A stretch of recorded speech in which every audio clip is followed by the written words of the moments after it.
Bonjour à toutes et à tous et bienvenue pour cette nouvelle vidéo 2. Pour commencer, je vais répondre à l'un d'entre vous qui m'a laissé un long commentaire dans ma précédente vidéo, Sepsello. Parce que vous soulevez peut-être le fait que je suis peut-être un peu trop ambigu sur ma position vis-à-vis de la vaccination et vis-à-vis de la Covid en général.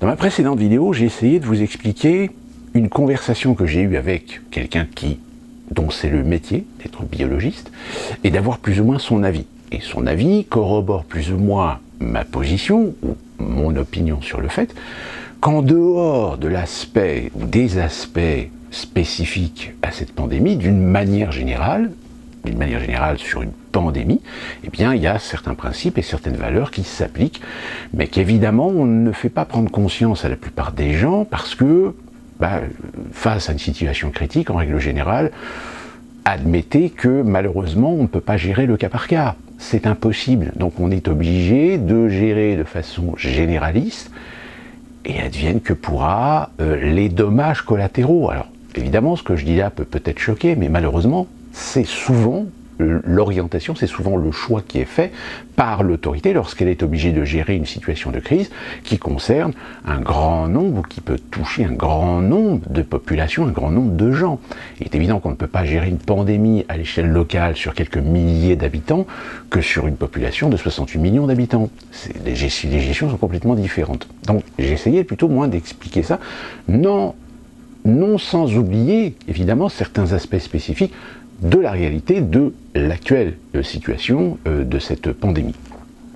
Et vous m'aviez posé la question à savoir, mais finalement, quel va être le destin finalement des non-vaccinés? Et le fait, est-ce que je sois vacciné, me procure cette satisfaction d'être peut-être considéré comme du bon côté de la barrière. Je vous dirais non. La raison pour laquelle je me suis fait vacciner, et je rappelle que j'ai attendu vraiment le dernier moment pour le faire, puisque ici aux États-Unis les vaccinations commençaient vraiment à être poussées à partir de novembre, et moi je me suis fait vacciner en novembre 2020 et je me suis fait vacciner en juin 2021. Donc vous voyez, j'ai quand même pris le temps d'observer un petit peu ce qui se passait, etc., au niveau des résultats, au niveau des retours sur les effets secondaires, etc. Et si je me suis fait vacciner, c'est parce que malheureusement aux États-Unis, je vous l'ai déjà expliqué, il y a beaucoup d'entreprises qui poussent un petit peu le personnel, qui poussent leurs salariés, qui poussent leurs employés à se faire vacciner.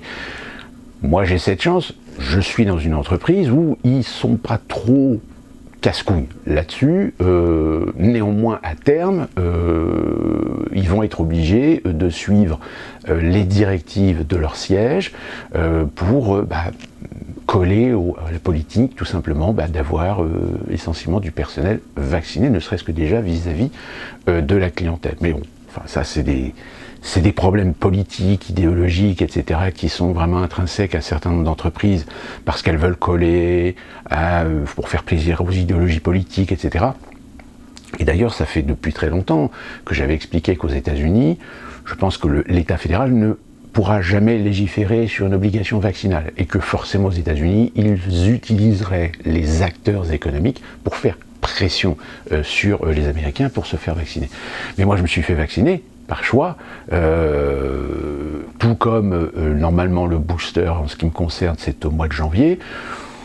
Je pense que je le ferai peut-être, certainement, pour me protéger, ne serait-ce que vis-à-vis du Delta, vu que les chiffres ici aux États-Unis concernant le Delta, ça commence un petit peu à monter, même si je ne suis pas dans une région qui est encore très concernée, parce que je suis dans le sud, et que dans le sud, pour l'instant, on a encore, je dirais, une météo relativement propice, et qui ne risque pas d'engager des épidémies de grippe, etc. Mais aux États-Unis, sachez que beaucoup d'Américains se vaccinent systématiquement contre la grippe, tous les ans. Ma femme s'est vaccinée contre la grippe. Mais elle le fait pas par choix, elle le fait par obligation, parce qu'elle sait que si elle ne se fait pas vacciner par la grippe, elle peut se faire virer. Et je vous dis, elle peut se faire virer, en sachant que, je vous rappelle qu'aux États-Unis, on peut virer les gens beaucoup plus facilement qu'en France. Il n'y a pas de protection du salarié vis-à-vis de l'entreprise qui décide de le virer. Alors, suivant les États, ça peut changer, mais je prends l'exemple de Caroline du Nord. La Caroline du Nord, c'est encore pire. parce que la Caroline du Nord, il y a un texte de loi qui indique que vous pouvez vous faire virer par l'employeur et que l'employeur n'est pas obligé de justifier votre licenciement. Donc si la politique de l'entreprise, c'est l'obligation vaccinale, sans que ça soit explicitement établi dans un règlement, etc., mais qu'on le dit, hein, vous savez, je rappelle, hein, le truc du sous-entendu, on ne vous oblige pas à le faire, mais c'est mieux que vous le fassiez.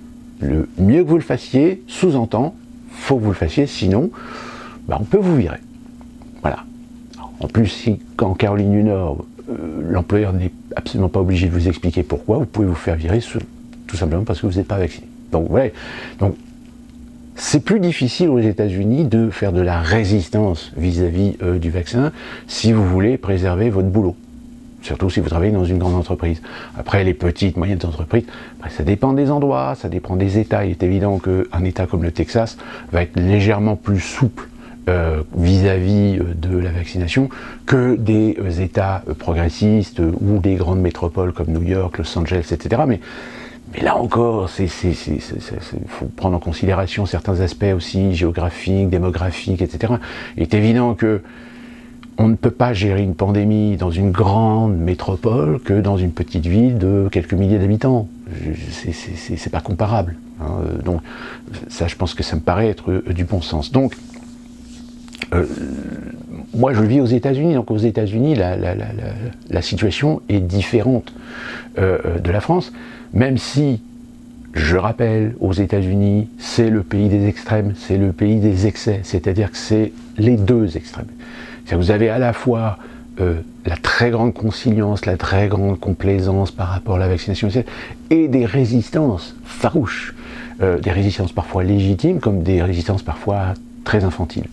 Mais ça rejoint ce que je dis en règle générale dans mes vidéos, c'est que le monde est ainsi fait, il y a de tout pour faire un monde.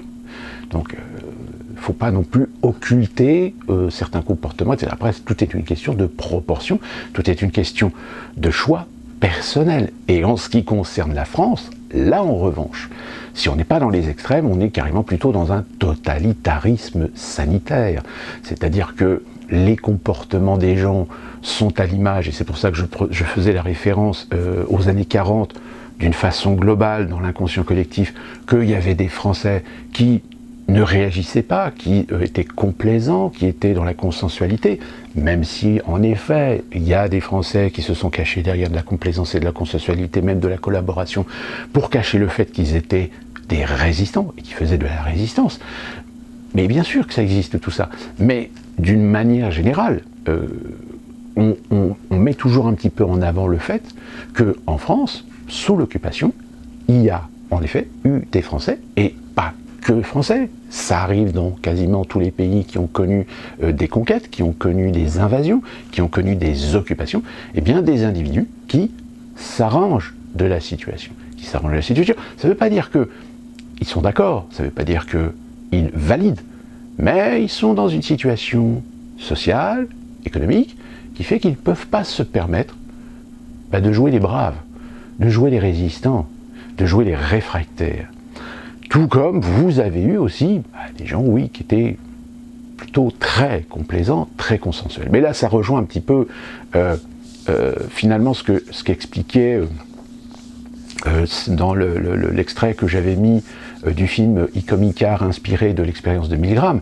C'est, vous savez, voilà, le problème, il est que sous l'occupation, l'administration française obéissait à un gouvernement. Alors, ce qui concerne le gouvernement de Vichy, c'était le gouvernement de la France libre, et vous aviez les gouverneurs de la zone occupée qui exécutaient des ordres. Et donc, quand vous exécutez des ordres, eh bien c'est exactement la même chose aujourd'hui. C'est-à-dire que vous avez des gens qui sont à des places, qui sont à des statuts, où après, c'est leur conscience. C'est leur conscience de ne pas suivre, de ne pas se faire le complice, ou de tout simplement se planquer derrière l'argument du « je n'ai fait que mon travail ».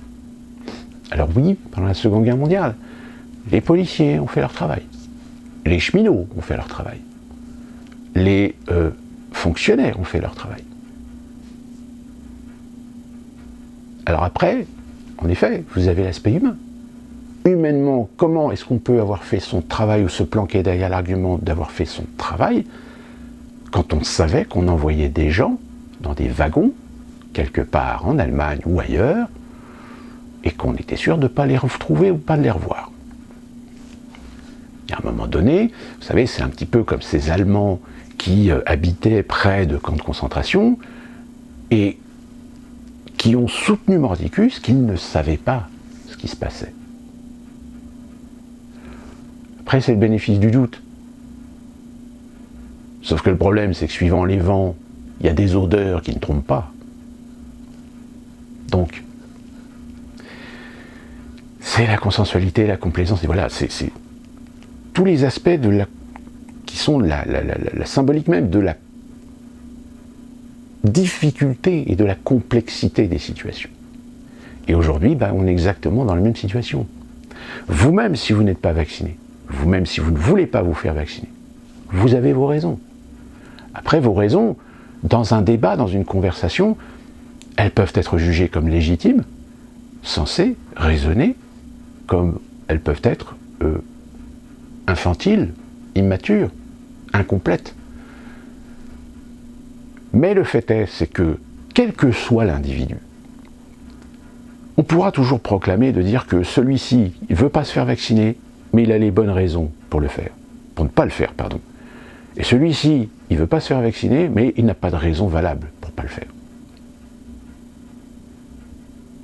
Mais ça ne retire en rien, et là j'insiste bien, et c'est ce que j'ai remarqué et ce que j'ai constaté dans mon commentaire, en revanche, la pandémie, très clairement, là je parle donc de la réalité de ce que nous connaissons aujourd'hui, là je ne parle plus de l'aspect scientifique, de la règle, du code scientifique, pour ce que j'ai expliqué dans ma précédente vidéo.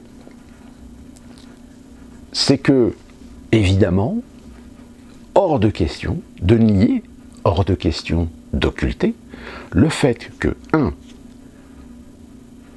La légitimité des gens de ne pas vouloir se faire vacciner, à partir du moment où ils mettent en avant le doute, la suspicion, la peur, du fait que nous avons eu des événements depuis 2 ans qui justifient cette peur.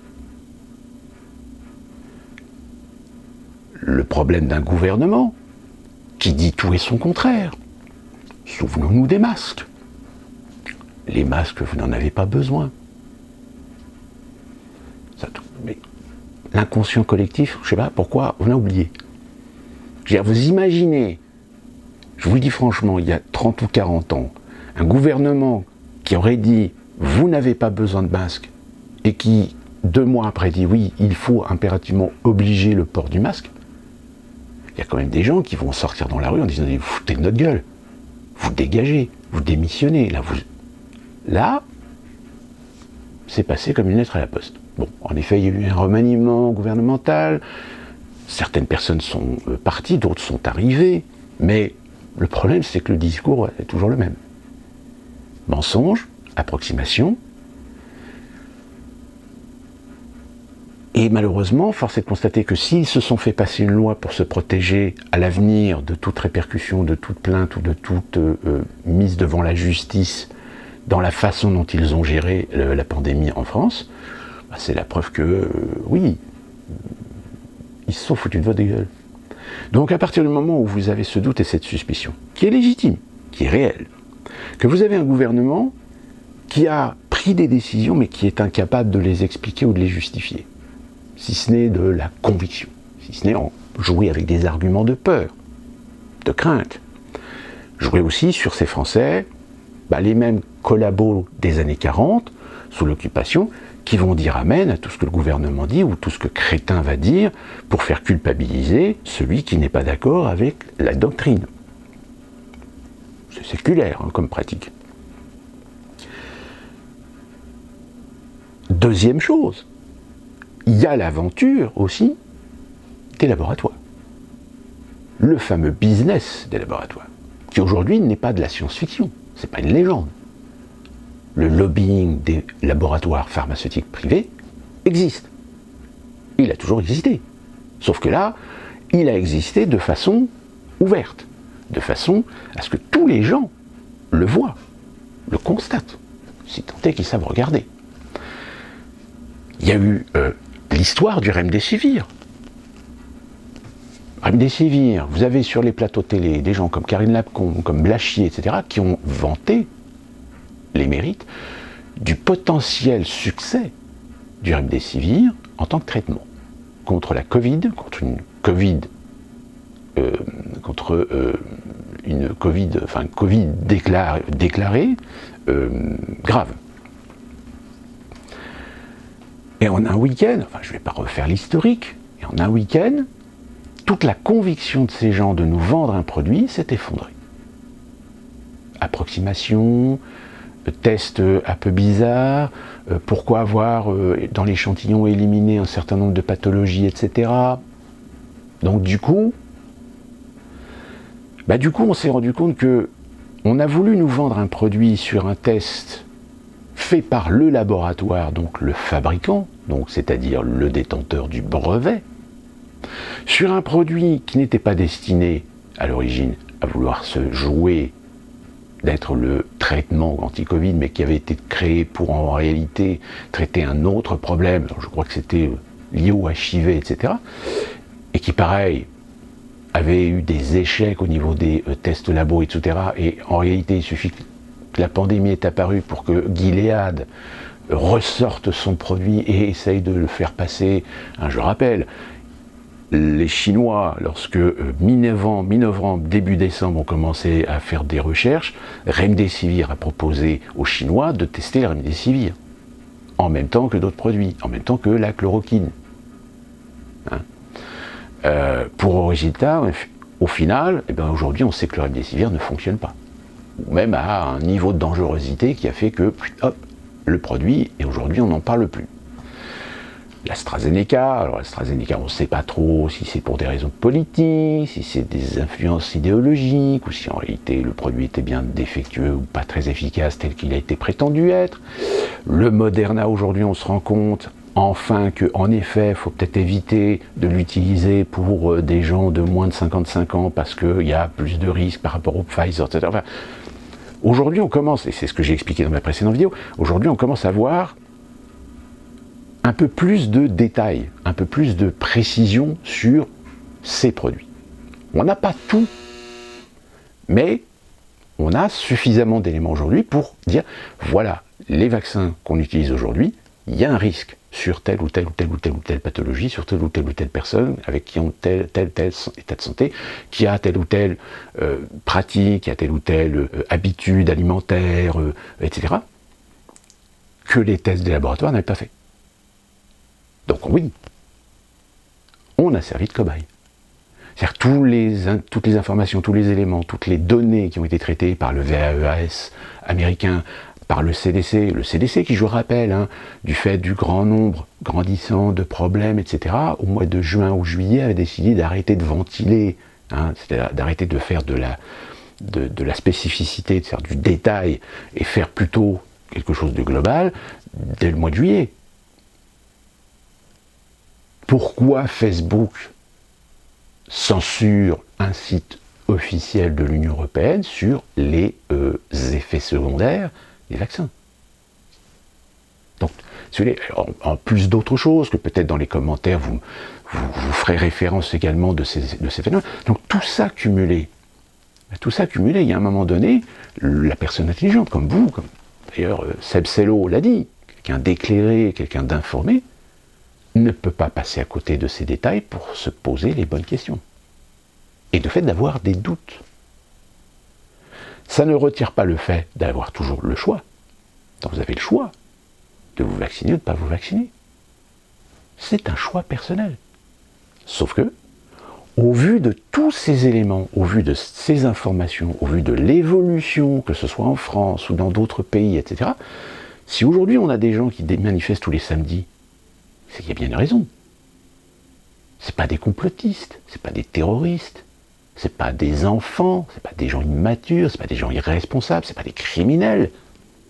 Pourquoi est-ce qu'aujourd'hui, en Australie, en Nouvelle-Zélande, en Autriche, on en vient à vouloir enfermer les non-vaccinés. C'est qu'il y a bien un problème. Et que ce problème n'a absolument rien à voir avec la pandémie. Oui, il y a des taux de contamination qui augmentent. Comme la grippe. Oui, il y a encore des risques pour des gens, que ce soit à cause du Covid ou des vaccins. Parce que, comme je l'ai dit dans ma précédente vidéo, si mon ami me dit oui, pour le booster, le 3e dose, il n'y a aucun problème parce qu'on s'habitue, parce que le corps... Peut-être d'une manière générale. Mais tous les gens qui se sont fait vacciner à double dose, qui ont eu des effets secondaires, peut-être assez graves, mais qui s'en sont remis, etc., je comprends tout à fait qu'ils aient énormément de peur de se dire « j'ai pas envie de me faire une 3e dose ». Et ils ont raison. Ils ont raison pourquoi? Parce que ceux qui font les 3e doses aujourd'hui aux États-Unis, mais sont les cobayes. C'est-à-dire que ces 3e doses qu'on est en train de faire aux États-Unis et qu'on va commencer à faire en Europe, eh bien, parmi les gens qui vont faire la 3e dose, eh bien, encore une fois de plus, on va faire de la statistique pour savoir quelles sont les pathologies, quels sont les types de pathologies, quels sont les types de personnes, quel type de comportement, quel type de maladie génétique, etc., sur lesquelles la 3e dose commence à poser un problème. Donc on continue à se servir de cobaye. Après, toute éducation de proportion. Si vous regardez les chiffres, honnêtement, on se rend compte que entre les décès Covid, les décès vaccins avérés, même si on estime qu'on peut rajouter, on peut multiplier par 10 les chiffres officiels, parce que, évidemment, dans les études qui sont faites, etc., on n'a que les gens qui se déclarent. On n'a pas tous les gens. Donc il y a des gens... On estime en effet qu'il faut multiplier peut-être le chiffre par 10 pour avoir vraiment une réelle proportion réaliste de la situation. Et si vous comparez par rapport aux bénéfices, on reste encore relativement dans des chiffres acceptables. Alors attention, je dis acceptables, entre guillemets. Là, je fais référence à ce que, en théorie scientifiquement, on est prêt à accepter, on est prêt à admettre. Et d'ailleurs, c'est pour ça que j'ai donné dans mon commentaire votre réponse à Sepsello, j'ai parlé de sacrifice. Sauf que le mot sacrifice, vous ne l'entendez pas. Et pour cause. Vous imaginez demain si Macron avait dit ouvertement aux Français, nous sommes en face d'une crise, d'une pandémie. Un virus, Covid-19, qui est un corona, c'est avéré aujourd'hui, il est un risque majeur de tuer des gens faibles. Des gens faibles suivant un certain nombre de maladies, de pathologies, etc. On va pas refaire tout un état, etc. Donc, ma décision, c'est de vous inviter, de vous obliger à vous vacciner pour essayer de protéger les plus faibles. Voire les plus faibles, qui ne savent pas qu'ils sont faibles, se croyant forts. Parce que, évidemment, on a tous entendu, d'ailleurs, la précédente vidéo, la personne qui est décédée était une personne qui ne buvait pas, très peu, qui n'a jamais fumé, qui a toujours une vie relativement saine, et de connaissances qui n'avaient pas d'antécédents médicaux ou de maladies graves, ou ayant eu des maladies graves, ou ayant été traité pour une maladie grave. C'était une personne moyenne, en bonne santé. Crise cardiaque, décès. Lié au vaccin, pas au vaccin, on n'en sait rien. Il n'y a pas eu d'autopsie, donc on ne saura jamais. Donc tout ça, en effet, pour vous dire, les vaccins peuvent déclencher ou anticiper un problème de santé que peut-être vous auriez eu dans 10 ou 20 ans. Ça aussi, c'est possible.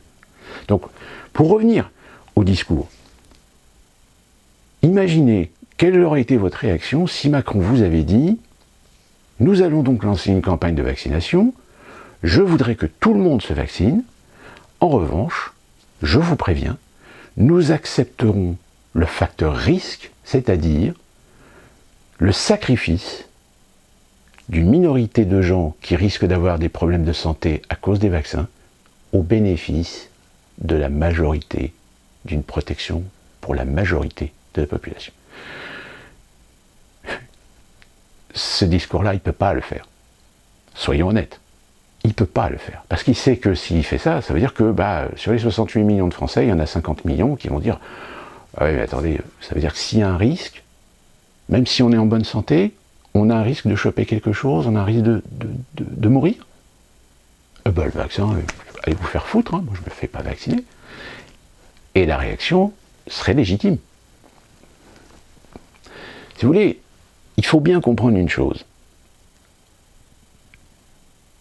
Comme je l'ai dit dans ma précédente vidéo, il n'y a pas de science exacte. Donc il y a toujours un facteur risque. Sauf que, dans le cas d'une situation d'urgence, il y a un moment donné où vous êtes obligé de prendre des décisions. Vous ne pouvez pas satisfaire tout le monde. Vous ne pouvez pas traiter au cas par cas. Vous êtes en face devant des millions et des millions de gens. Donc il y a des décisions à prendre. Donc, ça, c'est quelque chose dont il faut être conscient. Alors, ça peut paraître un peu ignoble ce que je dis, mais c'est la réalité. Si on a un outil qui permet de sauver des gens, mais qui peut avoir un risque sur d'autres gens, on va essayer d'éliminer au maximum le facteur risque pour en tirer le bénéfice. Et c'est ce qu'ils ont fait avec les vaccins. Sauf que, alors là, je viens de vous faire un rappel scientifique, un code scientifique. Mais dans la réalité, donc je vous ai dit les problèmes des labos, le remdesivir, les données, les datas qui étaient déclarées officielles, retenues, et puis au final, il y a quand même des scientifiques qui ont dit attendez, il y a des trucs qui ne vont pas, des trucs qui ne sont pas logiques, les chiffres ça ne corrobore pas, etc. Et derrière, vous avez quand même des organismes de santé nationaux, internationaux, l'OMS, l'Agence nationale européenne, l'Agence nationale de santé et des médicaments, ou un truc comme ça, et qui signent. Sauf quand ça commence un petit peu à merder, alors on va faire quand même, on va organiser un petit peu une contre-étude pour valider les résultats des labos. On a fait le remdesivir, le Discover, etc. Sauf que ça a complètement foiré parce que dès le départ, il y a eu des dénonciations sur le fait qu'il y avait des influences, il y avait du lobbying, qu'il y avait que la chloroquine, tout d'un coup ils ont décidé d'arrêter la chloroquine parce qu'ils se sont rendus compte que les résultats commençaient à égaler plus ou moins ou ne pas valider le fait ou l'aspect qu'on voulait donner du traitement mis en avant, qu'on voulait qu'il soit... Enfin, donc tout ça, ça s'est su. Donc quand vous avez toute cette foire, toute cette approximation, dans des systèmes qui normalement doivent respecter des protocoles, des règles, parce qu'il y a déjà eu des problèmes, déjà eu des scandales sanitaires, comme le dit Bachelot, aujourd'hui il y a des protocoles qui ont été renforcés suite au scandale du Mediator, suite au scandale des opiacés aux États-Unis, etc. Mais justement, le problème c'est que là, qu'est-ce qu'on a pu voir? Eh bien, on a pu voir que les protocoles, ils étaient en effet tellement stricts qu'on les a contournés sous le prétexte de la pandémie, sous le prétexte de la dangerosité du Covid, sous le prétexte que le Covid tue. Écoutez, souvenez-vous ce qu'ont dit des gens sur les plateaux télé. Le Covid tue. Il y a des gens qui meurent du Covid. Votre comportement est inadmissible. Il faut militer pour la vaccination. Il faut que tout le monde se vaccine. Oui, tout le monde se vaccine, mais vous allez expliquer quoi aux gens qui vont perdre leur mari, leur femme, leur fils, leur fille, etc. parce que le vaccin va avoir déclenché quelque chose, va avoir accentué un problème de santé connu ou inconnu, parce que la personne a une pathologie particulière et que on va lui dire non, vous inquiétez pas, s'il y a des problèmes, et puis en fait on n'assure pas parce que la personne s'est complètement effondrée et finit par décéder au bout de 24 heures. On leur dit quoi, ces gens? On leur dit rien. On leur dit pas que finalement le décès de votre proche va rentrer dans la statistique des pertes acceptables. Pertes acceptables, peut-être que ça vous rappelle quelque chose sur le service militaire. Vous savez, les fameux 14% de pertes autorisées. Les 14% de militaires du rang qu'on pouvait éventuellement perdre dans des entraînements. Seulement ça, évidemment, humainement, sociétalement, législativement, c'est impossible à faire comprendre au peuple. Allez dire au peuple que parmi eux, il y a des gens qui vont mourir, mais qui vont mourir pour le sacrifice, au bénéfice de la majorité. C'est impossible. Donc du coup, comme ils ne peuvent pas dire ça, et ben voilà, on est dans ce constat aujourd'hui que le doute, la suspicion, la peur légitime font qu'aujourd'hui, vous avez des gens qui ne veulent pas se faire vacciner. Enfin, pareil, les non-vaccinés, c'est pas que des non-vaccinés qui sont anti-vax. Ce sont des gens qui ne veulent pas se faire vacciner avec un produit qui est encore en phase expérimentale. Et c'est ça qui est formidable, c'est qu'aujourd'hui, quand vous avez sur les plateaux télé des gens qui sortent, oui, mais vos vaccins sont toujours en phase expérimentale, je vous rappelle, le Moderna sera le premier normalement à être homologué en 2022, sauf que Pfizer a joué des coups auprès de la FDA américaine pour réussir à avoir une homologation, alors que le Pfizer, normalement, son homologation devrait venir à la fin de sa phase 4 de test, qui doit se terminer en 2023. Donc, et là, vous avez le petit malin qui va dire « Oui, mais attendez, on a vacciné des millions de gens à travers le monde, donc aujourd'hui, on a la preuve que ça marche. » Sauf que le mec, ou la personne, ou la dame, ou le scientifique, l'expert, ce que vous voulez, quand elle dit ça, qu'est-ce qu'elle dit? Ben, elle admet que nous avons été des cobayes. Que nous avons été le prolongement de l'expérimentation d'un vaccin qui n'a pas été expérimenté dans les phases normales des protocoles de test en temps normal, que la pandémie a permis de lancer un processus sous-jacent pour réduire et légitimer de réduire les phases du protocole. C'est-à-dire, au lieu de faire les protocoles normaux, eh bien on les a réduits. On a fait des tests labo, etc. On a fait des échantillons, on a fait du randomisé, on a quand même vu qu'il y avait des pathologies, certaines personnes avec des spécificités médicales, etc., qu'on a écartées parce qu'on s'est dit on ne va pas prendre de risques quand même, etc. Sauf que du coup, on a pondu un rapport sur lequel tout le monde a signé, tout le monde a donné c'est bon, allez-y, vaccinez-vous, mais avec seulement que 20 ou 30% de gens testés suivant un nombre défini de types de pathologies, et les autres pathologies qui n'ont pas été incluses dans le test, eh ben, bon, on verra ce que ça donne. Voilà ce qui s'est passé. Et voilà ce que ces gens admettent. C'est comme cette porte-parole des En Marche qui, devant Philippot, a admis que, oui, le pass sanitaire, c'était pour contraindre les gens à se faire vacciner. Ah, la belle affaire. Et donc, pour terminer sur cette réaction par rapport à ce que a commenté Sepsello, la question que tu m'avais posée était pertinente, c'est de savoir, mais qu'est-ce que je pensais de l'avenir des non-vaccinés? Alors, je vais faire un petit trait d'humour, mais étant vacciné, qu'est-ce que j'en ai à foutre? Là, évidemment, vous allez vous désabonner, vous allez plus jamais venir me voir, vous allez ce qui serait tout à fait légitime. Et ce qui est un comportement totalement idiot, stupide, et là, vous auriez raison de me traiter de connard. Malheureusement, c'est le genre de comportement qui n'est pas anodin. Des gens qui réagissent comme ça, il y en a. Mais là, c'est des gens qui sont immatures, irresponsables, consuméristes, égoïstes, individualistes, et qui ne pensent qu'à leur tronche, qui ne pensent qu'à leur petit confort, et qui en ont rien à foutre, qu'on broie l'un des principes fondamentaux, non seulement de la République, mais aussi de l'éthique médicale, qui est le droit et la liberté de disposer de son corps. Et de ne pas se voir obligé de se vacciner. Voilà, donc, moi, ma position, c'est ça. Les non-vaccinés, vous avez le droit de faire ce que vous voulez, en votre âme et conscience, et en connaissance de cause.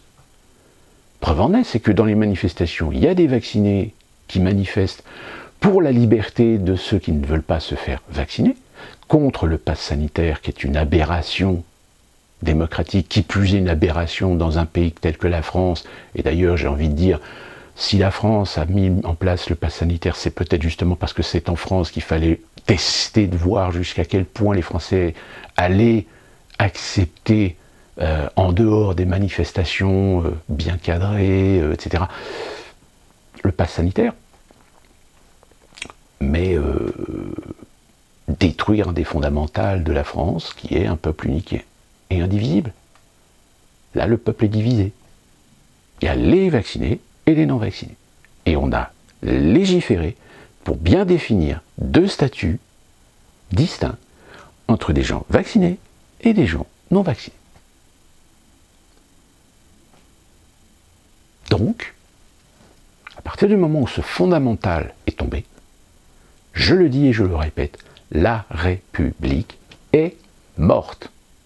Donc, si vous comprenez ça, que puis-je vous dire pour les non-vaccinés, si ce n'est qu'ils vont vous faire un enfer. Voilà. Si le peuple ne reprend pas en main la République pour rétablir la norme, eh bien vous allez en chier. Ils vont vous casser les couilles jusqu'au bout, jusqu'à ce que vous cédiez. Parce que je suis désolé, mais le pass sanitaire est une régression par rapport à la Constitution. Sauf que, quand vous avez un gouvernement qui l'a mis en place, qui l'a fait voter par un Parlement, qui est votre représentant au niveau démocratique, donc ça veut dire votre représentant démocratique, vous a trahi, vous l'a mis bien profond. Vous avez le Conseil d'État, ça passe. Le Conseil constitutionnel, ça passe. Vous avez même vu, on avait même mis une barrière pour le pass sanitaire en février sur la prolongation de la loi sur la vigilance sanitaire jusqu'au 31 juillet. Eh bien, ils ont poussé le vice à faire revenir des gens dans des salles pour débattre, etc., pour éliminer cette barrière et permettre au gouvernement de pouvoir prolonger le pass sanitaire jusqu'au 31 juillet. Et ils vont le prolonger, puisque nous sommes le 15, normalement. Donc aujourd'hui, peut-être que le pass sanitaire, normalement, demain, il devrait s'arrêter. Mais vous verrez. BFM, LCI, ce qu'ils en parlent, là, de la petite loi qui va être glissée pour petit décret, on prolonge jusqu'au 31 juillet. Au vu des chiffres, ils sont pas bons, les chiffres.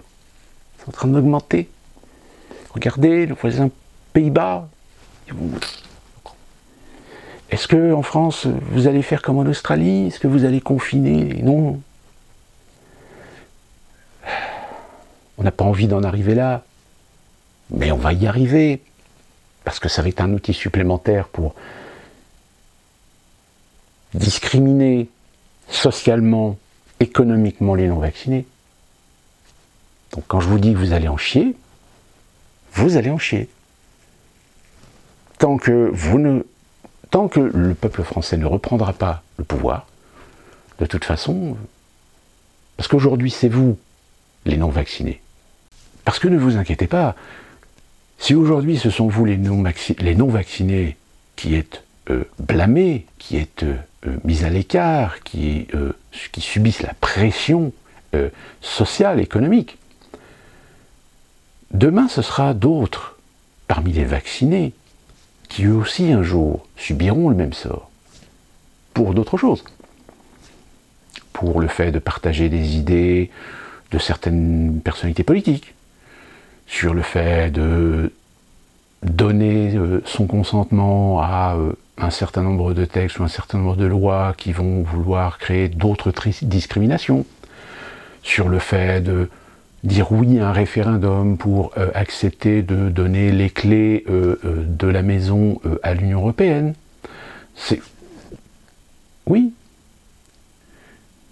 Parce que ce qui est en train de se passer aujourd'hui en France, en dehors de la pandémie, eh ben c'est tout simplement un test. C'est tester. Tester les outils, tester la résilience, tester jusqu'à quel point vous acceptez, ou jusqu'à quel point vous refusez, mais étant donné que vous n'avez plus d'outils de pression, vous n'avez plus de levier, vous n'avez plus de loi pour obliger l'autorité, obliger le Parlement, obliger le gouvernement, obliger le président à vous écouter. Hein, ça rejoint ce que je rappelle encore une fois. Hein. Le référendum, il n'y en aura plus en France. Sauf que toute cette foire, etc., est forcément liée au Grand Reset. Je rappelle, un Grand Reset, nous avons M. Schwab, hein, qui était à Dubaï, je crois, il y a quelque temps, et qui a été vendre un petit peu sa marchandise hein, pour prévenir les partenaires riches qui étaient présents pour éventuellement jouer leur rôle dans ce Grand Reset. Parce que, évidemment, pendant qu'on parle de Covid, pendant qu'on parle de Zemmour, pendant qu'on parle de Mélenchon, etc., il se passe des choses sur le plan économique. Il y a des stratégies qui se mettent en place. Il y a des risques. Il y a la Chine, les États-Unis. Mais tout ça, vous n'en entendez pas parler, ou très peu. Et pour cause. Donc, je répète, je ne suis pas du tout pro-vaccin. Je fais simplement le comparatif entre la théorie scientifique, cette théorie, qui est une réalité, hein, mais qu'évidemment c'est une réalité qui fâche, c'est une réalité inavouable, mais dont on n'a pas fait usage pour essayer d'être ludique, pour essayer d'être responsable face à la pandémie, et qu'au contraire, on a ouvert les portes à des approximations, à des erreurs, à des mensonges, à des manipulations, à des lobbying, à des conflits d'intérêts, à des discordances de communication, à des incompétences, etc. Donc tout ça cumulé, excusez-moi, mais si vous ne voulez pas vous faire vacciner, je comprends tout à fait que vous ne vouliez pas vous le faire vacciner. Si vous n'avez pas de contraintes particulières, ou si vous voulez jouer les résistants, j'ai envie de dire, courage. Et bonne chance. Parce que malheureusement, je pense que ça va être un combat difficile. Tant que ça ne bouge pas, tant que ça ne se révolte pas, je pense que vous allez sentir que vous allez souvent croiser des gens qui vont plutôt vous tourner le dos, se détourner de vous, voire essayer peut-être de vous convaincre, voire même peut-être de vous insulter, vous conspuer, parce que vous ne rentrez pas dans le moule. C'est... oui, ça rejoint l'expérience de Milgram, exactement, pareil. C'est vous, ne faites pas comme tout le monde. À partir du moment où vous ne faites pas comme tout le monde, à partir du moment où vous légitimez votre différence, à partir du moment où vous ne pensez pas comme tout le monde, à partir du moment où vous même posez des questions intelligentes ou des questions sensées et que vous vous rendez compte que les gens en face de vous n'ont pas de réponse et qui se sentent gênés eux-mêmes parce qu'ils se rendent compte que tout d'un coup vous mettez le doigt dans des failles, dans des approximations ou dans des ignorances de leur part par rapport à leurs convictions. On sait tous, hein, en règle générale, on a tous croisé ce genre d'individus qui tout d'un coup, quand vous les mettez devant leur contrariété, tout d'un coup ils deviennent violents, insultants, vulgaires, et ils essaient de sauver leur honneur, essaient de sauver leur image, leur réputation, en vous faisant passer pour le méchant. Alors qu'en réalité, c'est pas vous le méchant, c'est lui le méchant, puisqu'il se comporte comme un gamin. Il se comporte de façon irresponsable. il se comporte de façon immature.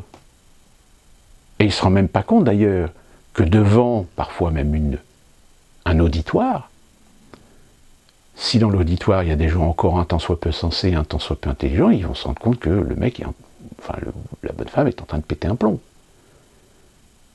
Et pète un plomb parce qu'elle n'est pas capable de soutenir sa conviction. Et que finalement sa conviction, eh bien c'est ce qu'on lui a crémenté dans le crâne, c'est le lavage de cerveau qu'on lui a fait, alors par différents outils, hein, je dis l'outil de la masse, c'est-à-dire ce consentement que à un moment donné, nous prenons parce que la masse décide de penser ou de faire d'une telle façon, et donc nous ne voulons pas être en porte-à-faux, nous ne voulons pas être en contrariété avec ce que la masse décide ou fait, et avec aussi la peur.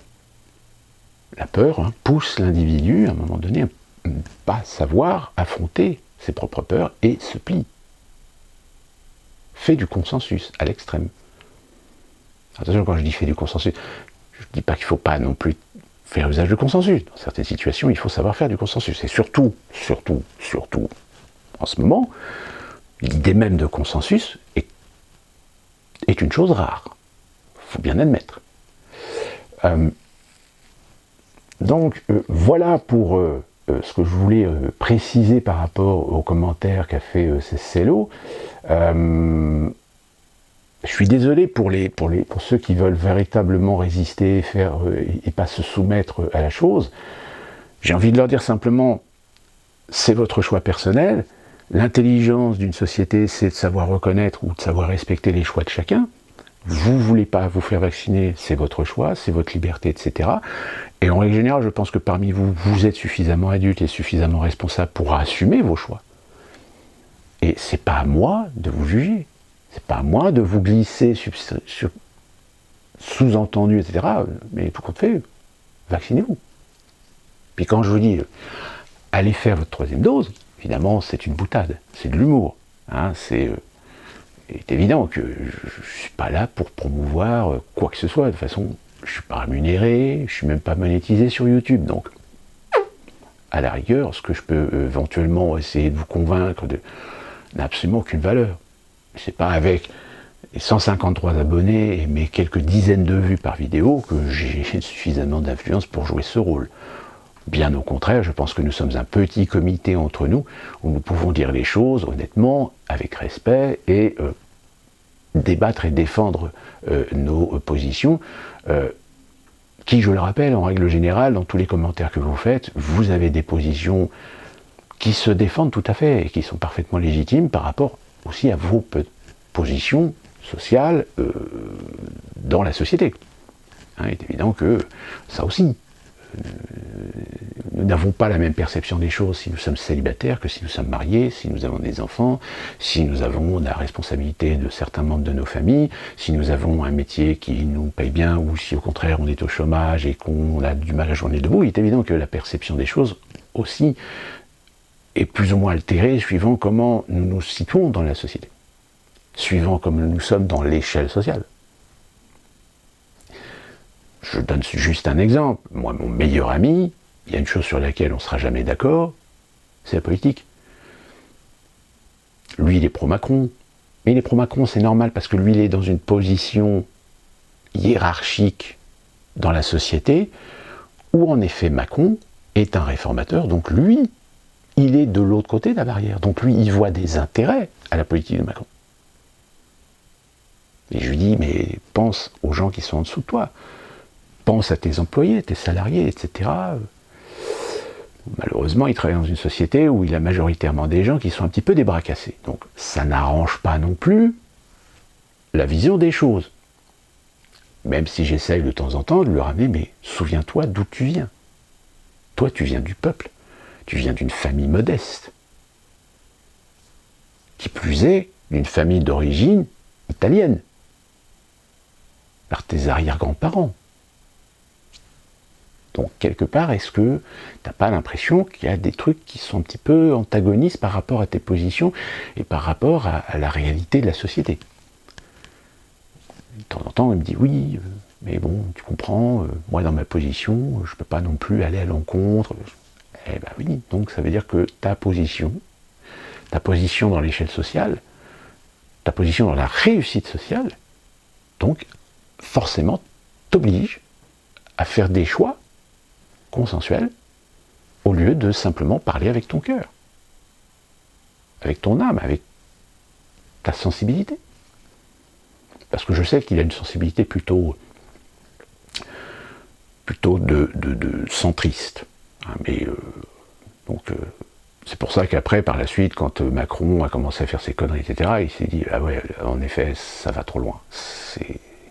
Ça va pas du tout. Bon, enfin, voilà, c'est juste un exemple. Mais je pense que de toute façon, la meilleure chose qui puisse fonctionner, c'est le débat. Mais le débat intelligent. Le débat intelligent à partir du moment où il y a des gens qui sont capables, à un moment donné, d'argumenter, de présenter du fait, du factuel, et pas du on dit que. Et malheureusement, force est de constater, et je pense que vous serez d'accord avec moi, c'est que dans nos entourages, on a plus souvent des gens qui sont dans l'approximation, dans la conviction du on dit que, j'ai vu que, j'ai lu que, j'ai vu à la télévision, ils ont dit que, etc., que d'aller chercher par toi-même la contradiction, la critique, pour vérifier et finalement te faire une opinion un peu plus logique, un peu plus crédible, un peu plus sensée par rapport à la réalité. Et finalement prendre du crédit, être crédible dans tes opinions. Donc voilà ma réponse. Si vous pensez qu'il y a encore quelques petits points que vous voulez que j'éclaircisse, n'hésitez pas, commentaire, ça sera avec beaucoup de plaisir que je reviendrai sur ces points. Pour terminer cette vidéo, parce que évidemment la première partie était relativement longue, mais je pense qu'il est important de prendre le temps d'expliquer les choses du mieux que je peux et du plus explicitement possible, si je suis compréhensible. Donc rapidement quelques petites infos non négligeables, à savoir que Séoul va devenir la première ville à avoir sa copie virtuelle à rentrer dans le fameux métaverse. Alors, si vous êtes habitué, vous fréquentez souvent les réseaux sociaux, etc., vous n'avez pas pu passer à côté de publicité métaverse. Ici aux États-Unis, à la télévision, c'est l'invasion de publicité métaverse. Donc, on sent bien que là, il y a une réelle volonté de mettre en place ce fameux outil dont je vous ai parlé dans une précédente vidéo. Chose très amusante, nous avons la Nouvelle-Calédonie qui est toujours dans la liste des territoires à décoloniser de l'ONU. Donc, l'ONU considère que la France est en position coloniale sur une île. Mais, au fait, les indépendantistes, leur a-t-on posé la question comment ils vont ou comment ils ont l'intention de gérer une île sans la France? Parce qu'en règle générale, il y a eu beaucoup de territoires outre-mer qui ont voulu faire de l'indépendance, etc., sauf qu'ils ont fait des référendums. Et le problème, c'est que les référendums, c'est oui, mais alors attendez, si on a notre indépendance, comment on va faire sans la France? Sur le plan économique, sur le plan social, etc. Parce que c'est pas avec les habitants, le niveau de vie de nos habitants qu'on va faire de la fiscalité pour subvenir aux besoins. Hein? C'est ça aussi, c'est important. Mais au fait, donc les indépendantistes, leur a-t-on posé la question comment ils ont l'intention de gérer les îles sans la France, pour l'interrogation, ou peut-être que les Américains ont fait une proposition de partenariat, comme c'est le cas pour faire éventuellement de la Nouvelle-Calédonie un Costa Rica. Puisque je rappelle, le Costa Rica est un pays indépendant, mais qui est considéré comme un petit peu un comptoir des Américains. Et vous allez me dire, mais pourquoi est-ce que les Américains voudraient que la Nouvelle-Calédonie puisse éventuellement avoir son indépendance? Parce que je rappelle, hein, c'est l'ONU. Hein. C'est l'ONU qui a déclaré la Nouvelle-Calédonie dans la liste des territoires encore sous colonialisme. Bah, tout simplement parce que si vous regardez sur une carte les territoires d'outre-mer, les départements outre-mer français, vous allez vous rendre compte que c'est de la territorialité française à travers le monde. c'est-à-dire que la France fait partie de ces pays qui ont une présence territoriale quasiment partout dans le monde. Nous avons une présence territoriale en Amérique du Nord avec Saint-Pierre-et-Miquelon, nous avons une présence territoriale en Amérique du Sud avec la Guyane, nous avons une présence territoriale dans le Pacifique, nous avons une présence territoriale en Atlantique. Nous sommes partout. C'est-à-dire que, quand tu dis partout, c'est-à-dire que ce sont des positions stratégiques. C'est-à-dire qu'à partir de ces endroits-là, la France peut très bien développer demain une stratégie de présence française beaucoup plus accrue à l'échelle internationale. Alors, on ne l'a pas fait parce qu'on n'a pas forcément les moyens de le faire. Mais imaginez si demain la France reprend son destin en main et réussit à ressortir la tête de l'eau et commence à penser qu'avec la Chine, forcément, il va y avoir des choses à faire. Parce que je rappelle quand même que les États-Unis ont quand même fait ce fameux accord avec l'Australie et puis la Grande-Bretagne pour faire une coopération militaire. Ils n'ont pas invité la France. Pourtant, la France était très présente dans le Pacifique, voire même dans des endroits stratégiques non négligeables. Ben non. Alors je vous présente le tableau ici. Les pays qui ne subventionnent pas ou peu l'immigration ont en effet un gain de niveau d'éducation et de qualification. C'est-à-dire que sur ce tableau, vous voyez, alors vous avez en bas du tableau les références, si vous voulez chercher sur Internet, et on se rend compte que le Canada, l'Australie, les Royaumes-Unis, les États-Unis et l'Allemagne ont des émigrés qui ont un taux d'éducation supérieure et un taux intermédiaire plus élevé que la France. C'est-à-dire qu'en France, on a un grand nombre d'émigrés qui ont un niveau d'éducation faible.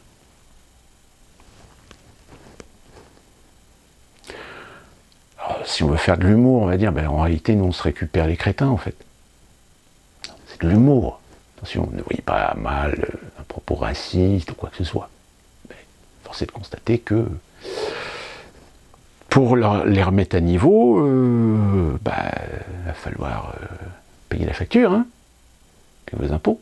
La Food and Drug Administration a lancé le type de rappel le plus sérieux pour les kits de tests à domicile très répandus qui indiquent si une personne est infectée par un coronavirus, au moins 2,2 millions de produits pourraient avoir présenté un faux positif. Quelques 2 212 335 kits produits par la société biotechnologie Ellume, basée en Australie et distribuée aux États-Unis, présentent potentiellement un résultat faussement positif au test de dépistage du SARS-CoV-2, indiquait l'Agence de santé publique dans un communiqué publié jeudi. La FDA a averti que l'utilisation du kit défectueux peut entraîner de graves conséquences néfastes pour la santé ou la mort, qualifiant le cas de rappel de classe. Vous avez entendu parler sur BFM, ça? Non. Vous avez sans doute vu passer cette fameuse vidéo, cet extrait de l'émission. Alors cette émission s'appelle non, c'est pas C'est dans l'air, je ne sais plus le nom de l'émission. Enfin, c'est une émission sur la 5, puisque la 5 aime bien faire des émissions avec c'est dans l'air, c'est dans ton cul. Laura Adler, peut-être que certains s'en souviennent, lorsqu'elle œuvrait à la télévision dans des talk shows à poser des questions, faire des interviews intimes d'artistes, de célébrités, etc. Depuis, elle a gravi les échelons en étant passée comme journaliste chez France Inter, un passage comme conseillère culturelle auprès de Mitterrand en 93, un coup de télé publique avec l'émission culturelle Cercle de minuit, où elle avait succédé à... je me souviens plus son nom... voilà, ça y est, j'ai perdu le nom, c'est pas grave. Avant de devenir une dirigiste à la tête de France Culture, où elle fera une purge mémorable qui aura pour conséquence un bilan contesté et une perte d'écoute notoire. Restant active sur France Inter par de multiples émissions depuis 20 ans, entre autres ouvrages, livres, interviews, bio, Adler a toujours été reconnue comme une fervente militante de gauche, bobo, caviardisée, féministe et crainte dans certains milieux médiatiques, d'où souvent des atteintes et procès ont été des épisodes révélateurs d'une forme d'autorité et de totalitarisme idéologique. Un visage qui finalement a fini par se dévoiler dans C'est dans l'air, oui donc c'était bien C'est dans l'air, où elle a fini par faire sa wokiste devant Franz-Olivier Gisbert en lui balançant « Vous êtes blanc, quoi ? Et fier de l'être ». Et c'est vrai que cet extrait est ahurissant au point... Alors je rappelle, elle a 71 ans. Donc à 71 ans, elle est toujours active. Donc, elle officie depuis le début des années 70, la France Inter. Donc vous voyez un petit peu la carrière qu'elle a eue. Alors, pour ceux qui n'ont pas vu l'extrait, Franz-Olivier Gisbert disait dans son livre, je crois, il parle de Marseille où il habite, et qu'il disait que ce qui est regrettable, c'est de parfois se balader dans certains quartiers populaires et de se rendre compte que personne ne parle français. Et là, Laura Adler tout de suite réagit, oui, justement, sur cet extrait, je vous ai pas compris, machin, etc. Donc Gisbert explique, il dit, mais moi j'aime bien Marseille, j'adore Marseille, c'est une très belle ville, blablabla, etc. Mais voilà, force est de constater que il y a certains endroits où on parle plus français. Moi, je défends la langue française, je trouve que la langue française magnifique, etc. Et là, tout d'un coup, elle part sur un truc. Je dis oui, bah c'est du privilège blanc. L'air de dire, si vous êtes fier d'être français, vous voulez qu'on parle français, donc vous êtes dans un état d'esprit patriarcal blanc, plus de 50 ans, qui veut imposer sa culture à l'étranger, qui est en France, en situation régulière, où le français né de famille étrangère, qui a le droit... Enfin, ouais, elle fait son wokiste, quoi. Enfin, c'est hallucinant. C'est hallucinant. Alors justement, l'immigration, qu'est-ce qui se passe en Pologne? La Biélorussie vient d'annoncer qu'elle essayait de garantir de rapatrier ces migrants, immigrés, réfugiés, on ne sait plus, vers leur pays d'origine, particulièrement apparemment en Irak. La Grande-Bretagne envoie des soutiens à la Pologne pour garantir sa souveraineté territoriale face à une vague de migrants majoritairement irakiens lâchés et poussés par la Biélorussie vers l'Union européenne.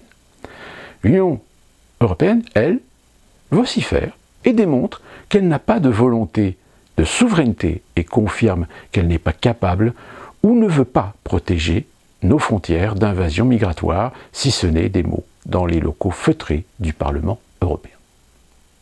Et en effet, au lieu de préserver la territorialité, la souveraineté de la Pologne, vu que la Pologne sont un petit peu fâchés avec l'Union européenne en ce moment, eh bien c'est l'occasion rêvée pour des européistes de tacler la Pologne en disant oh, ce que vous faites c'est pas bien, c'est pas solidaire, c'est pas humaniste, vous êtes des méchants, etc. Et les Polonais ils ont dit mais on vous emmerde, on est chez nous. On ne va pas ouvrir les frontières au premier connard venu, sous prétexte qu'il est réfugié, etc. Mais voilà, on en arrive là. C'est que, voilà, clairement, l'Union européenne, les frontières, elles s'en branlent. Open bar, allez, venez, toute la misère du monde, venez en Europe, pas de problème. On va finir en guerre civile ou en guerre civilisationnelle. No suicide. Oui, Anne Hidalgo. Alors, je ne peux pas vous mettre la vidéo là, parce que maintenant, il y a un risque d'être striké, mais elle a fait un discours à Paris au rendez-vous, qui est un forum, je crois, et elle explique un truc, mais ça n'a pas de sens. On sort de zones de confort que l'humain se crée parce qu'il a besoin de ces zones de confort pour être souvent, presque en permanence, dans quelque chose qui peut s'analyser comme de l'inconfort, Mais en fait, de cet inconfort, il faut peut-être qu'on en tire non pas de nouveaux conforts, mais de nouvelles façons d'avancer. Vous avez compris? Alors, en effet, on peut interpréter ce qu'elle veut dire. Mais je vous signale quand même que cette dame, elle est candidate à la présidentielle. Vous imaginez si elle est élue présidente de la République et qu'elle s'exprime comme ça, qu'elle n'arrive pas à finalement clarifier son intention, à clarifier son propos, et partir dans une explication qui n'a ni queue ni tête. Oui, ben c'est ça, hein, ça rentre parfaitement dans ce que je vous disais, la déliquescence du paysage politique français, mettre en ligne un maximum de candidats pour le premier tour des élections présidentielles, mais qui n'ont pas vocation à être élus au premier tour pour aller au deuxième tour, mais qui sont là pour diluer l'électorat. Pour laisser la place au second tour pour la stratégie. Et enfin, je vais terminer cette vidéo avec cette information qui est assez cocasse, on va dire. Comme vous le savez, il y a eu, depuis plus d'une semaine maintenant, il y a eu des élections aux États-Unis pour des renouvellements de postes de gouverneur et de maire. Et la ville de New York a vu un nouveau maire, puisque le maire précédent de Blasio ne pouvait pas se représenter pour un troisième mandat. Et c'est finalement Eric Adams qui a été élu. C'est ce monsieur. Et sauf que Eric Adams, il est confronté à un problème. Le problème, c'est que depuis les événements Black Lives Matter, il y a eu une volonté d'essayer de complaire, de faire plaisir au mouvement et de fait pouvoir attirer de l'électorat du côté progressiste, à réduire les effectifs, à réduire les services et voire même faire fermer des unités spécialisée d'investigation contre la criminalité. La raison invoquée était que c'est par ces services qu'il y a eu un certain nombre de problèmes, de scandales, etc. Mais je veux dire, ça arrive partout. Mais alors le problème, c'est que un leader des Black Lives Matter a affirmé qu'il y aurait une effusion de sang si le maire de New York, nouvellement élu, Eric Adams, maintenait son plan de durcissement des réformes de la police pour contrer la recrudescence des crimes violents dans la ville. Je vous rappelle que je crois qu'il y a un pourcentage que j'ai lu quelque part où la ville de New York, depuis les événements de Black Lives Matter, depuis la pandémie, etc., le taux de criminalité, le taux de délinquance a augmenté de 97%. C'est pas rien. Le cofondateur du New York City BLM, Hank Newsom, a discuté de la question avec Adam lors d'un événement mercredi à Brooklyn Borough Hall qui a été diffusé en direct sur Instagram. Adam, un ancien capitaine du New York Police Department, a déclaré lors des événements qu'il rétablirait l'unité d'infiltration anticriminelle qui fut dissoute lors des manifestations de la police l'année dernière. Le nouveau maire a gagné en novembre après une victoire lors d'une primaire surpeuplée en juin, se présentant comme un modéré qui serait sévère contre le crime, gagnant contre plusieurs progressistes de premier plan. Donc ça veut dire que c'est un démocrate, mais c'est un démocrate avec une tendance un peu plus dure pour rétablir de la sécurité et de l'ordre. Parce que, évidemment, derrière, il y a une pression. Il y a une pression des riches, il y a une pression des investisseurs, il y a une pression des acteurs économiques, etc. C'est-à-dire que si c'est pour revenir au New York des années 70, délabré, non, c'est pas l'intérêt. Déjà qu'en plus de ça, il y a beaucoup de problèmes économiques à résoudre à cause de la pandémie. Alors si en plus, les quartiers ou les endroits deviennent de plus en plus avec de l'insécurité, etc. Non seulement ça va peut-être pousser des gens à quitter New York, mais en plus de ça, en matière de tourisme, ça ne va pas le faire beaucoup. Hein. D'ailleurs, on a appris que Stéphane Bern a décidé de quitter Paris parce qu'il ne supportait plus les travaux, les trous dans les... on sent bien le ciblage quand même. Hein. Et puis, parler de la sécurité également. Il y aura des émeutes, il y aura du feu et il y aura des effusions de sang, a-t-il ajouté. Adam a couru en partie sur la promesse de campagne de rendre une version révisée de l'unité anticriminelle qui était responsable d'une répression à l'échelle de la ville contre les crimes violents, les drogues illégales et les arrestations pour port d'armes à feu. L'unité d'origine a été fermée au cours de l'été 2020 lorsqu'il a été signalé qu'un nombre prétendument disproportionné d'arrestations impliquait des individus noirs. L'unité anticriminalité était également sous surveillance en raison de l'ancien officier Daniel Patello, qui faisait partie de l'unité anticriminelle lorsqu'il a mis Eric Garner dans un étranglement menant à sa mort. Les derniers mots rapportés par Garner, « Je ne peux pas respirer », sont devenus un slogan populaire lors des manifestations du BLM. Donc voilà, c'est vrai que les BLM, ça fait depuis un certain temps qu'on ne les a pas vus, qu'ils ne se sont pas fait remarquer, etc. Sauf que là, étant donné que la situation commence à être un petit peu difficile pour les progressistes et vu que les élections ont quand même donné un petit coup derrière la tête aux démocrates, eh bien il y a des chances qu'on revoie les BLM ressurgir pour commencer à nous refaire leur kéké. De toute façon, la société américaine est tellement fracturée que ça va être très compliqué et très difficile d'essayer de réparer les dégâts. Et le problème aussi, c'est qu'en matière de communication, et j'en avais parlé l'année dernière quand il y a eu les mouvements BLM, c'est qu'on a vendu les BLM comme étant un mouvement de la communauté noire pour la revendication de la sécurité, des droits civiques et surtout pour lutter contre les violences policières, racistes, évidemment. Évidemment, l'événement qui a sublimé, qui a encensé les BLM, c'est évidemment l'affaire de George Floyd. Sauf que le problème, c'est que très peu de médias ont quand même relaté qu'il y a beaucoup d'Afro-Américains qui ne sont pas BLM. Et ils ne sont pas BLM pourquoi ? Tout simplement parce que c'est des Afro-Américains qui sont plutôt traditionnels, et qui dit traditionnels, qui sont religieux.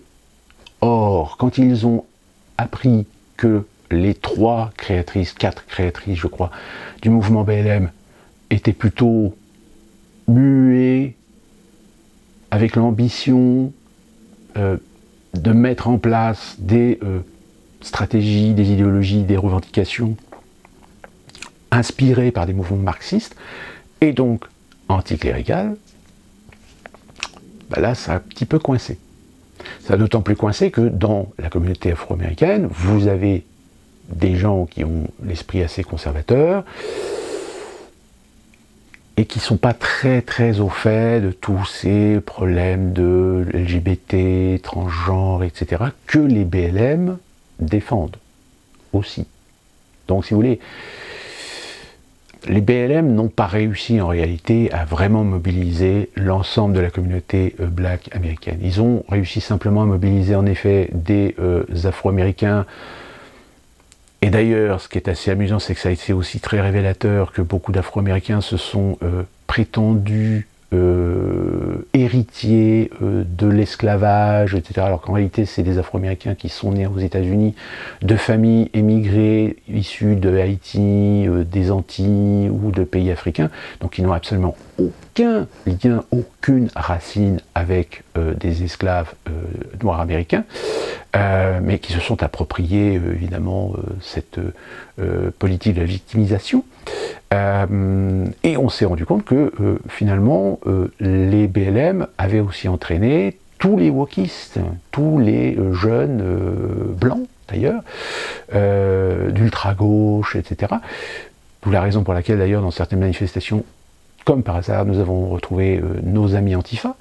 Et ça a apporté énormément de problèmes en matière d'image pour les progressistes, d'où la raison pour laquelle, pour les derniers mois, à partir de septembre, les BLM, on leur a fait comprendre qu'il fallait qu'ils se calment, parce que ça pouvait éventuellement nuire à l'image de l'élection possible de Joe Biden. Donc là, aujourd'hui, les BLM, ils existent toujours, hein, sauf que les fondateurs, eux, ont disparu, ils ont quitté le navire. dont une, je vous rappelle, qui s'est fait un petit peu bousculer parce que madame, avec l'argent qu'elle a touché, à la fois des subventions, mais aussi des dons au soutien BLM, s'est offert une très belle maison dans un quartier riche, pas très loin de Malibu, je crois. Donc, enfin, voilà, c'est-à-dire, ça le fait pas, ça le fait clairement pas. Donc voilà, c'est... Là, New York, qui aujourd'hui étant de nouveau confronté à des problèmes d'insécurité, de délinquance, etc., eh bien, vous avez les BLM, là, ça y est, qui remettent sur le plateau, la police est raciste, et tout le tralala. Donc, on n'est pas sorti de l'auberge. Voilà pour cette vidéo longue, mais normal parce qu'il y avait quand même de l'introduction à faire, quelques petites explications à ramener par rapport à ma précédente vidéo et par rapport aux commentaires que Seb Cello nous a fait, et je le remercie de ses remarques et de aussi exprimer aussi ses doutes et ses inquiétudes parce qu'elles sont légitimes, et je pense qu'on en est tous conscients malheureusement de ce qui est en train de se passer en France, de quelque chose qu'on n'aurait jamais pu imaginer il y a quelques années, de voir la France, pays des Lumières, pays des droits de l'homme, faire en sorte de justifier, de légitimer des statuts différents de citoyens selon s'ils sont vaccinés ou pas vaccinés. Donc voilà, j'insiste et je réaffirme mon opinion, pour moi la République est morte. Voilà, tout simplement. J'ai déjà fait une vidéo là-dessus, j'ai expliqué les choses, et je pense que je y reviendrai dessus, parce qu'ils n'ont pas fini de détruire la République par petits bouts. Et d'ici là qu'on se retrouve pour une prochaine vidéo, eh bien, que puis-je vous souhaiter si ce n'est de bien vous porter.